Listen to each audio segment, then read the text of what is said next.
নমো ভগবতে বাসুদেবায় ওম নমো ভগবতে বাসুদেবায় ওম নমো ভগবতে বাসুদেবায় ওম তৎসৎ শ্রীমদ্ভাগবত পুরাণ প্রথম স্কন্ধ অষ্টম অধ্যায় কুন্তী দেবীর প্রার্থনা এবং পরীক্ষিতের প্রাণরক্ষা শ্লোক 1 অনুবাদ সুত গোস্বামী বললেন। তারপর পরলোকগত আত্মীয় স্বজনদের উদ্দেশ্যে জল অর্পণ করার মানসে পাণ্ডবেরা দ্রৌপদীসহ গঙ্গাতীরে গমন করলেন। মহিলারা অগ্রভাগে যাচ্ছিলেন। 2. তাদের জন্য বিলাপ করে তারা যথেষ্ট পরিমাণে গঙ্গাজল অর্পণ করলেন এবং গঙ্গায় স্নান করলেন, কেননা সেই জল পরমেশ্বরের শ্রীপাদপদ্মের ধূলিকণা মিশ্রিত হয়ে পবিত্রতা লাভ করেছে। 3. সেখানে কৌরব নৃপতি মহারাজ যুধিষ্ঠির তার অনুজ ভ্রাতৃবর্গ এবং ধৃতরাষ্ট্র, গান্ধারী, কুন্তী ও দ্রৌপদী সহ শোকাভিভূত হয়ে বসেছিলেন। ভগবান শ্রীকৃষ্ণও সেখানে ছিলেন। 4. সর্বশক্তিমানের দুর্বার বিধি নিয়মাদি এবং জীবের উপরে সেগুলির প্রতিক্রিয়ার কথা উল্লেখ করে পরমেশ্বর ভগবান শ্রীকৃষ্ণ এবং উপস্থিত মুনিগণ আর্ত ও শোকাভিভূত সকলকেই সান্ত্বনা দিতে লাগলেন। 5. ধূর্ত দুর্যোধন এবং তার দলবল অজাতশত্রু মহারাজ যুধিষ্ঠিরের রাজ্য কপটতাপূর্বক অপহরণ করেছিল।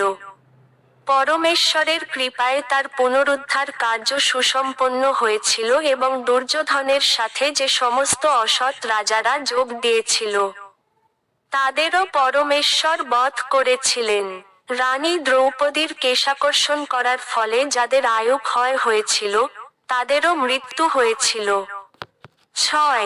পরমেশ্বর ভগবান শ্রীকৃষ্ণ মহারাজ যুধিষ্ঠিরের তত্ত্বাবধানে 3টি সুসম্পন্ন অশ্বমেধ যজ্ঞ অনুষ্ঠানের উদ্যোগ করিয়েছিলেন এবং তার মাধ্যমেই শত যজ্ঞ অনুষ্ঠানকারী ইন্দ্রের মতো যুধিষ্ঠির মহারাজের ধর্ম খ্যাতি সর্বদিকে মহিমান্বিত করে তুলতে প্রণোদিত করেছিলেন। 7. পরমেশ্বর ভগবান শ্রীকৃষ্ণ তখন প্রস্থানের জন্য প্রস্তুত হয়েছিলেন।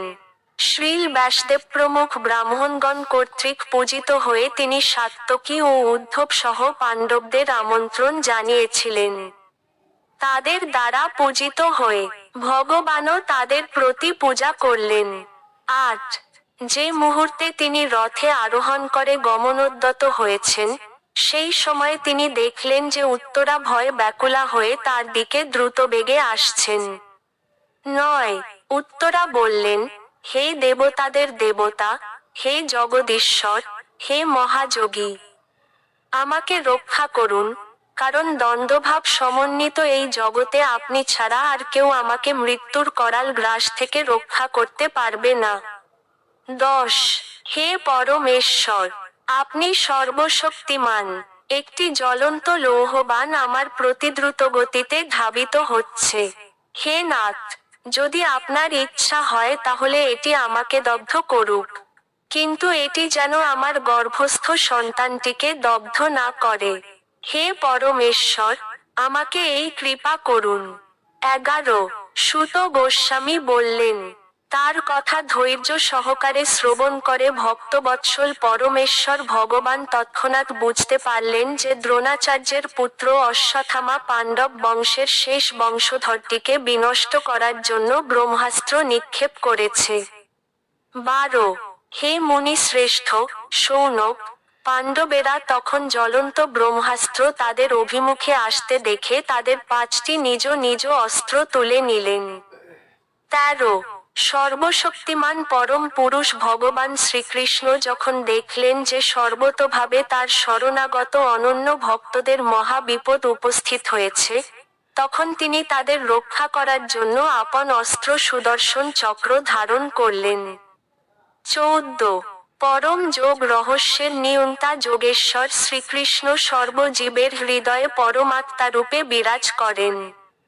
তাই কুরুবংশ রক্ষা করার জন্য তার যোগমায়ার দ্বারা তিনি উত্তরার গর্ভ আবৃত করলেন। 15. হে শৌনক, যদিও অশ্বত্থামা কর্তৃক নিক্ষিপ্ত ব্রহ্মাস্ত্র ছিল অব্যর্থ এবং অনিবার্য, তথাপি শ্রীবিষ্ণুর, শ্রীকৃষ্ণের তেজের দ্বারা প্রতিরুদ্ধ হওয়াতে তা সম্পূর্ণরূপে নিষ্ক্রিয় এবং ব্যর্থ হল। 16. হে ব্রাহ্মণগণ, যে আশ্চর্যময় ও অচ্যুত পরমেশ্বর ভগবান তার মায়াশক্তির দ্বারা এই জড় জগতের সৃষ্টি করেন, পালন করেন এবং ধ্বংস করেন, এবং যিনি প্রাকৃত জন্মরহিত, তার পক্ষে এই ব্রহ্মাস্ত্র প্রশমন কার্য বিশেষ বিস্ময়কর বলে মনে করবেন না।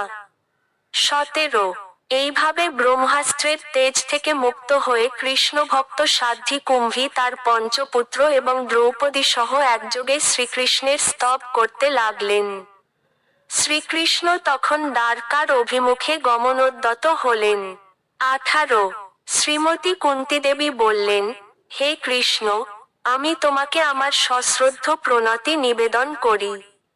কারণ তুমি আদি পুরুষ এবং জোড়া প্রকৃতির সমস্ত গুণের অতীত। তুমি সকলের অন্তরে ও বাহিরে অবস্থিত। তথাপি তোমাকে কেউ দেখতে পায় না। 19 তুমি ইন্দ্রিয়জ জ্ঞানের অতীত। তুমি মায়ারূপা যবনিকার দ্বারা আচ্ছাদিত, অব্যক্ত ও অচ্যুত। মূর্দ্রষ্টা যেমন অভিনেতার সাজে সজ্জিত শিল্পীকে দেখে সাধারণত চিনতে পারে না, তেমনি অজ্ঞ ব্যক্তিরা তোমাকে দেখতে পায় না। 20 পরমার্থের পথে উন্নত পরমহংসদের, মুনিদের এবং জড় ও চেতনের পার্থক্য নিরূপণ করার মাধ্যমে যাদের অন্তর নির্মল হয়েছে, তাদের অন্তরে অপ্রাকৃত ভক্তিযোগ বিজ্ঞান বিকশিত করার জন্য তুমি স্বয়ং অবতরণ কর।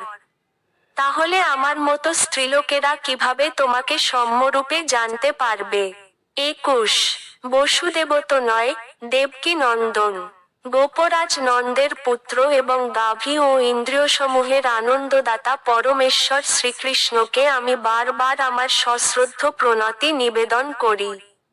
22 হে পরমেশ্বর, তোমার উদর কেন্দ্রের নাভিদেশ পদ্মসদৃশ আবর্তে চিহ্নিত, গলদেশে পদ্মের মালা নিয়ত শোভিত, তোমার দৃষ্টিপাত পদ্মের মতো স্নিগ্ধ এবং পাদদয় পদ্ম চিহ্ন অঙ্কিত, তোমাকে আমার সশ্রদ্ধ প্রণতি নিবেদন করি।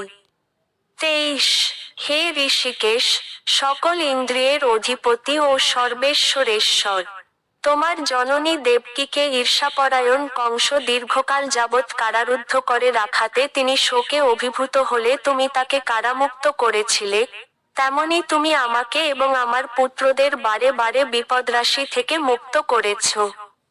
24 হে কৃষ্ণ, পরমেশ্বর শ্রীহরি।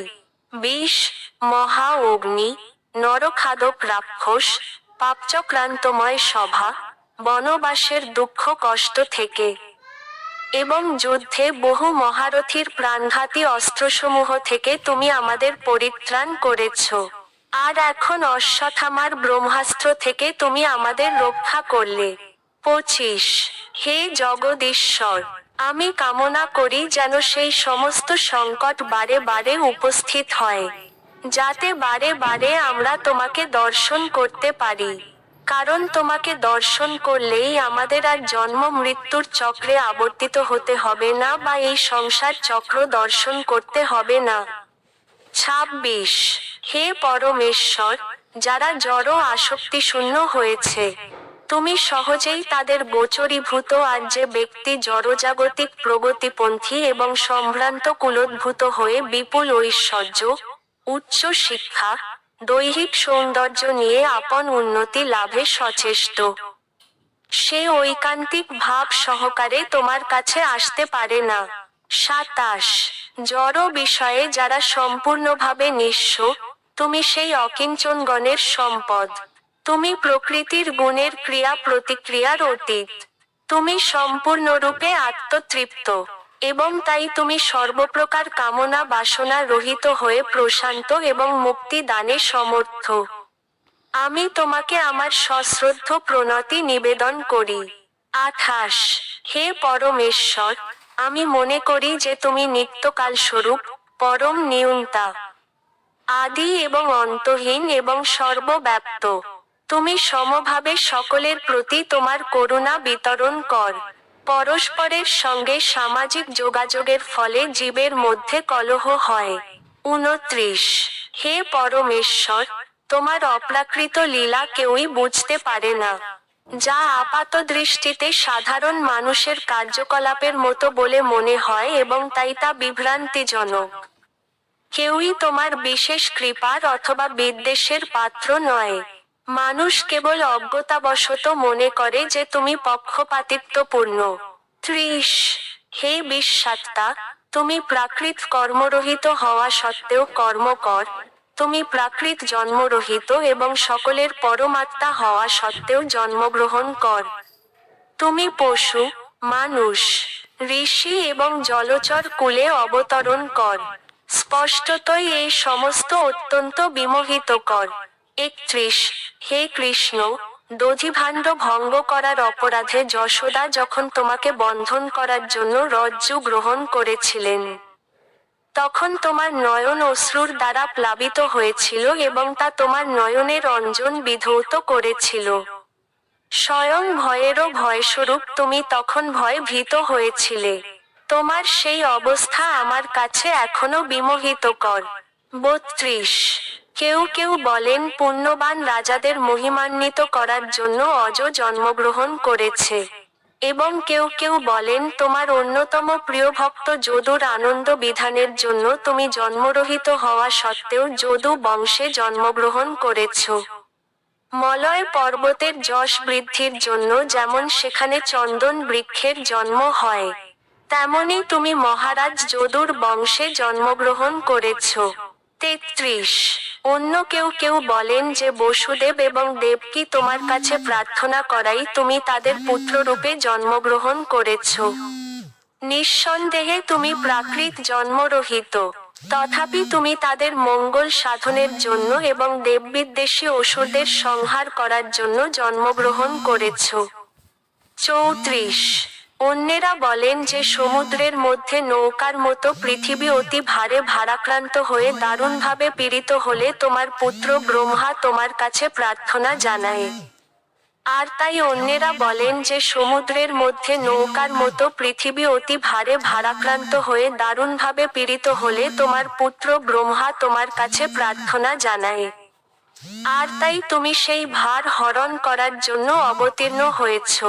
35 আবার আরো অনেকে বলেন যে অবিদ্যাজনিত কাম এবং কর্মের বন্ধনে আবদ্ধ জড়জাগতিক দুঃখ দুর্দশাগ্রস্ত বদ্ধজীবেরা যাতে ভক্তিযোগের সুযোগ নিয়ে জড় জগতের বন্ধন থেকে মুক্ত হতে পারে, সেই উদ্দেশ্যেই শ্রবণ, স্মরণ, অর্চন আদি ভক্তিযোগের পন্থাসমূহ পুনঃপ্রবর্তনের জন্য তুমি অবতরণ করেছিলে। 36 হে শ্রীকৃষ্ণ, যারা তোমার অপ্রাকৃত চরিত কথা নিরন্তর শ্রবণ করেন, কীর্তন করেন, স্মরণ করেন, এবং অবিরাম উচ্চারণ করেন, অথবা অন্যে তা করলে আনন্দিত হন, তারা অবশ্যই তোমার শ্রীপাদ পদ্ম অচিরেই দর্শন করতে পারেন, যা একমাত্র জন্ম মৃত্যুর প্রবাহকে নিবৃত করতে পারে। 37 হে প্রভু, তুমি তোমার সমস্ত কর্তব্য স্বয়ং সম্পাদন করেছ। যদিও আমরা সর্বতোভাবে তোমার কৃপার উপর নির্ভরশীল এবং তুমি ছাড়া আমাদের রক্ষা করার আর কেউ নেই, এবং যখন সমস্ত রাজারা আমাদের প্রতি বিদ্বেষপ্রায়ণ, সেই অবস্থায় তুমি কি আজ আমাদের ছেড়ে চলে যাচ্ছ? 38 জীবাত্মার প্রয়াণ ঘটলেই যেমন কোন দেহের নাম ও যশ শেষ হয়ে যায়, তেমনি তুমি যদি আমাদের না দেখ তাহলে আমাদের সমস্ত যশ ও কীর্তি পাণ্ডব এবং যদুদের সঙ্গে তৎক্ষণাৎ শেষ হয়ে যাবে। 39 হে গদাধর, শ্রীকৃষ্ণ, আমাদের রাজ্য এখন তোমার শ্রীপাদপদ্মের সুলক্ষণযুক্ত চিহ্ন দ্বারা অঙ্কিত হয়ে শোভা পাচ্ছে, কিন্তু তুমি চলে গেলে আর তেমন শোভা পাবে না। 40 এই সমস্ত জনপদ সর্বতোভাবে সমৃদ্ধ হয়েছে, কারণ প্রভূত পরিমাণে শস্য ও ঔষধি উৎপন্ন হচ্ছে, বৃক্ষসমূহ পরিপক্ক ফলে পূর্ণ হয়েছে, নদীগুলি প্রবাহিত হচ্ছে, গিরিসমূহ ধাতুতে পূর্ণ হয়েছে এবং সমুদ্র সম্পদে পূর্ণ হয়েছে। আর এই সবই হয়েছে সেগুলির উপর তোমার শুভ দৃষ্টিপাতের ফলে। 41 হে জগদীশ্বর, হে সর্বান্তর্যামী, হে বিশ্বরূপ, দয়া করে তুমি আমার আত্মীয় স্বজন, পাণ্ডব এবং যাদবদের প্রতি গভীর স্নেহের বন্ধন ছিন্ন করে দাও। 42 হে মধুপতি, গঙ্গা যেমন অপ্রতিহতভাবে সমুদ্র অভিমুখে প্রবাহিত হয়, তেমনি আমার একনিষ্ঠ মতি যেন নিরন্তর তোমাতেই আকৃষ্ট হয়। 43 হে শ্রীকৃষ্ণ, হে অর্জুনের সখা, হে বৃষ্ণিকুল শ্রেষ্ঠ, পৃথিবীতে উৎপাতকারী রাজন্যবর্গের তুমি বিনাশকারী। তুমি অক্ষয় বীর্য, তুমি গোলকাধিপতি। গাভী, ব্রাহ্মণ এবং ভক্তদের দুঃখ দূর করার জন্য তুমি অবতরণ কর। তুমি যোগেশ্বর, জগৎগুরু, সর্বশক্তিমান ভগবান, এবং তোমাকে আমি বারবার সশ্রদ্ধ প্রণতি নিবেদন করি। 44 শ্রীসুত গোস্বামী বললেন, পরমেশ্বর ভগবান তার মহিমা কীর্তনের উদ্দেশ্যে সুনির্বাচিত শব্দমালার দ্বারা রচিত কুন্তীদেবীর প্রার্থনা এইভাবে শ্রবণ করে মৃদু হাসলেন। সেই হাসি তার যোগশক্তির মতোই ছিল মণিমুগ্ধকর। 45 শ্রীমতী কুন্তীদেবীর প্রার্থনা এইভাবে গ্রহণ করে পরমেশ্বর ভগবান পরে হস্তিনাপুরের প্রাসাদে প্রবেশপূর্বক অন্যান্য মহিলাদের তার বিদায়ের কথা জানালেন। কিন্তু তিনি গমনোদ্যত হলে মহারাজ যুধিষ্ঠির তাকে প্রেমভরে অনুনয় করে নিবারণ করলেন। 46 ব্যাসদেব প্রমুখ মহর্ষিগণ এবং অদ্ভুতকর্মা স্বয়ং শ্রীকৃষ্ণ ইতিহাস আদি শাস্ত্রসমূহের প্রমাণ উল্লেখপূর্বক উপদেশ দেওয়া সত্ত্বেও শোকসন্তপ্ত মহারাজ যুধিষ্ঠির শান্তি পেলেন না। 47 হে মুনিগণ, ধর্মপুত্র মহারাজ যুধিষ্ঠির তার আত্মীয় ও বন্ধুবর্গের মৃত্যুতে সাধারণ জাগতিক মানুষের মতো শোকাভিভূত হয়েছিলেন, এবং এইভাবে স্নেহ ও মোহের বশীভূত হয়ে তিনি বলতে লাগলেন। 48 মহারাজ যুধিষ্ঠির বললেন, হায়, আমি অত্যন্ত পাপিষ্ঠ, আমার হৃদয় গভীর অজ্ঞানতায় আচ্ছন্ন। এই দেহ, যা অবশেষে অন্যদের ভক্ষ, তারই জন্য আমি বহু বহু অক্ষৌহিনী সেনা বধ করেছি। 49 আমি বহু বালক, ব্রাহ্মণ, সুহৃদ, সখা, পিতৃব্য, গুরুজন এবং ভ্রাতাদের বধ করেছি। তাই এই সমস্ত পাপের ফলে আমার জন্য যে নরক বাস আসন্ন, লক্ষ লক্ষ বছর জীবিত থাকলেও তা থেকে আমার মুক্তি হবে না। 50 ন্যায়সঙ্গত কারণে প্রজাপালক রাজা শত্রু বধ করলে কোন পাপ হয় না, কিন্তু শাস্ত্রের এই সমস্ত অনুশাসন আমার ক্ষেত্রে প্রযোজ্য নয়। 51 আমি স্ত্রীলোকেদের বহু পতি ও বান্ধবকে বধ করেছি, এবং এইভাবে আমি এতই শত্রুতার সৃষ্টি করেছি যে জড়জাগতিক কল্যাণ সাধনের দ্বারা তা অপনোদন করা সম্ভব নয়।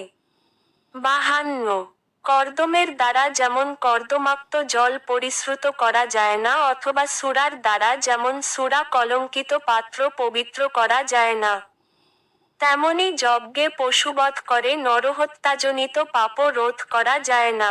ইতি কুন্তীদেবীর প্রার্থনা এবং পরীক্ষিতের প্রাণরক্ষা নামক শ্রীমদ্ভাগবতের প্রথম স্কন্ধের 8ম অধ্যায়। সম্পাদনায় ঋষিকেশ নাথ।